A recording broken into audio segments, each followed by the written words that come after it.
de Buenos Aires, por exemplo. Então, nós temos registro de comércio de móveis fabricado aqui nos Sete Povos das Missões, que enfeitavam as catedrais, as melhores casas e os palácios de Buenos Aires.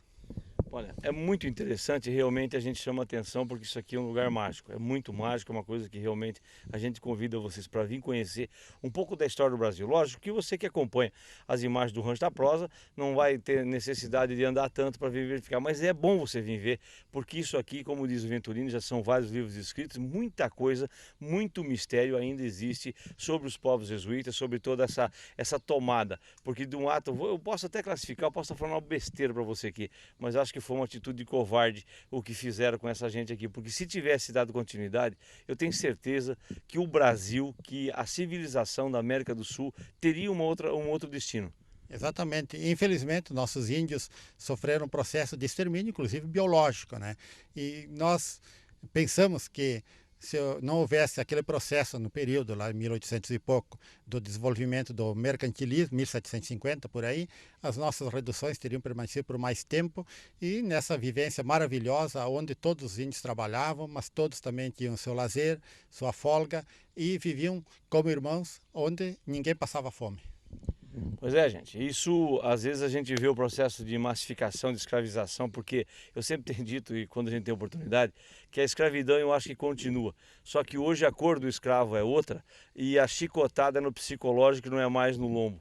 E o tipo de aprisionamento que as pessoas estão tendo em plena civilização, em plena plugagem, a cibernética, onde nós temos contato com o planeta em tempo real, hoje a escravidão realmente ela passa a existir porque passa a ter uma outra forma. E aqui a gente vê há quantos anos se trabalhou para se dar vida e se desenvolver uma tecnologia, mesmo sem ter a infraestrutura que a gente dispõe hoje, porque realmente as coisas deixam um tremendo ponto de interrogação e é onde nós temos que parar para pensar.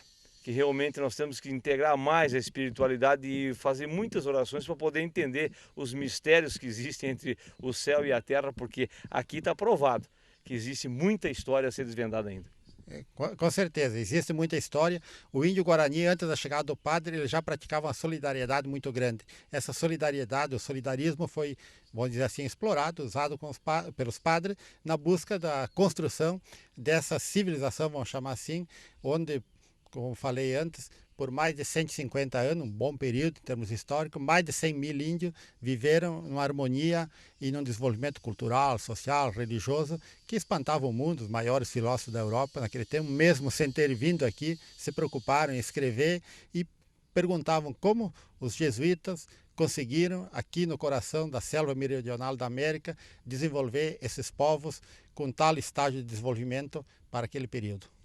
É para ver que muitas vezes quem sabe bastante incomoda, e isso é pepino, isso é problema porque não tem como massificar. E foi o que aconteceu aqui. Acabaram com todo mundo para poder manter o domínio, para manter essa força, né, do poder, porque realmente eles tinham. E olha, se deixasse isso aqui tinha uma outra versão.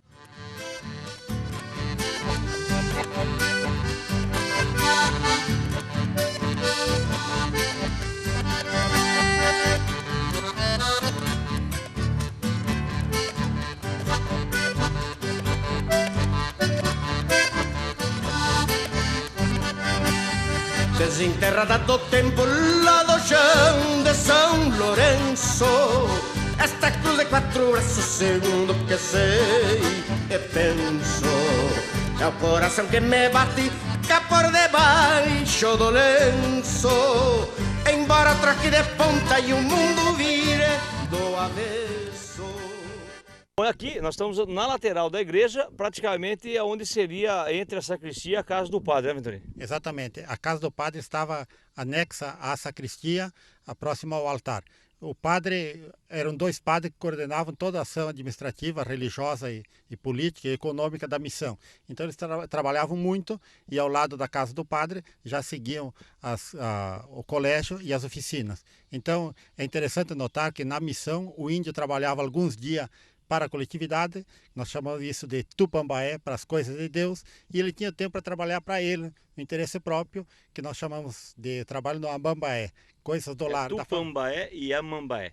Tupambaé seria coisas de Deus, e amambaé, coisa da família, da pessoa. Então o índio, o Guarani, trabalhava para a coletividade, onde essa produção era administrada coletivamente, e também ele tinha tempo para trabalhar para o seu interesse próprio, se quisesse. Se não quisesse trabalhar, também não era Eles obrigado. plantavam aqui, além da... Porque a horta do padre, quando a gente mostrou aqui logo atrás aqui da igreja, tinha além da horta dele, que eram as ervas, as frutas e as verduras.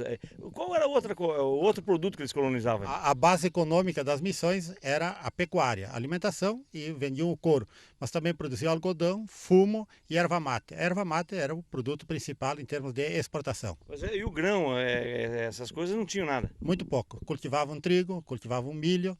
O trigo, o índio achava muito trabalhoso transformar o grão de trigo em farinha, depois em pão. Ele sabia fazer esse processo, ele fazia esse pão para o padre, fazia a farinha para a hóstia, mas para ele preferia comer o trigo, o pouco que produzia, sapecava na brasa. Ele olhava muito o custo-benefício. Se dava muito trabalho, não tinha por que fazer. Então, o índio basicamente queria saber de carne de gado vacum. Por isso vocês viram na chegada aqui algumas ovelhas pastando, tinha pequenos animais, ovelhas, suínos, etc. Mas a base mesmo era a pecuária. Esse gado era criado nas estâncias, não junto às missões. Aqui nas missões só havia os potreiros. Até vale lembrar que essas ovelhas ainda mantêm as mesmas origens.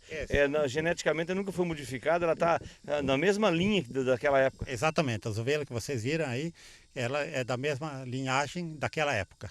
O algodão era muito importante porque ele substituía a lã no caso da confecção de vestuário e de panos, etc.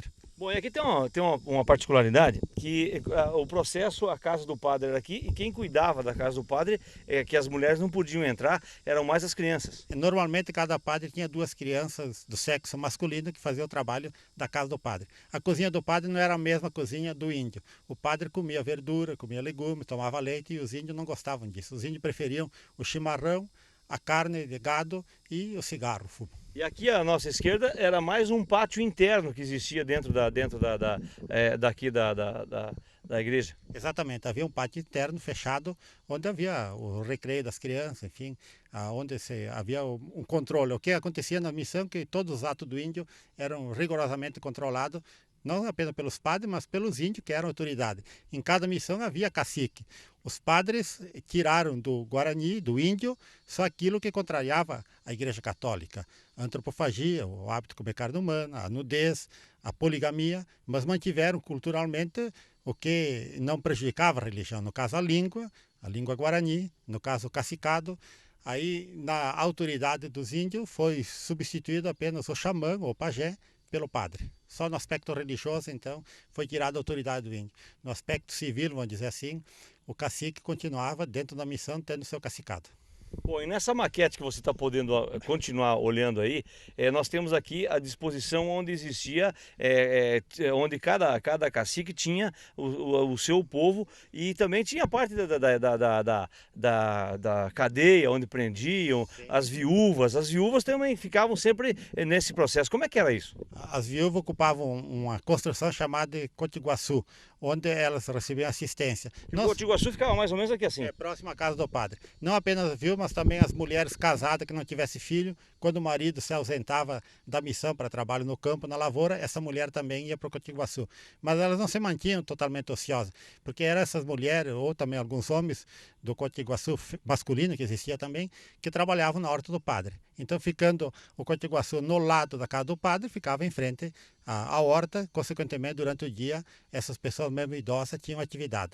Na missão, todo mundo tinha atividade, todo mundo trabalhava, porque cabeça oca é oficina do diabo. Então, se mantinha sempre em atividade constante. Quanto ao presídio, também existia nas missões. A pena máxima era o banimento, não havia pena de morte. O normal era condenar, quando algum índio cometia um delito, era condenar a chicotadas, a 30 era chicotadas. Dado pelos próprios índios? Pelos próprios índios, 30 chicotadas, publicamente, o castigo sempre era público, com exceção do cacique. O cacique nunca era demonstrado, nunca era castigado em público, só o índio.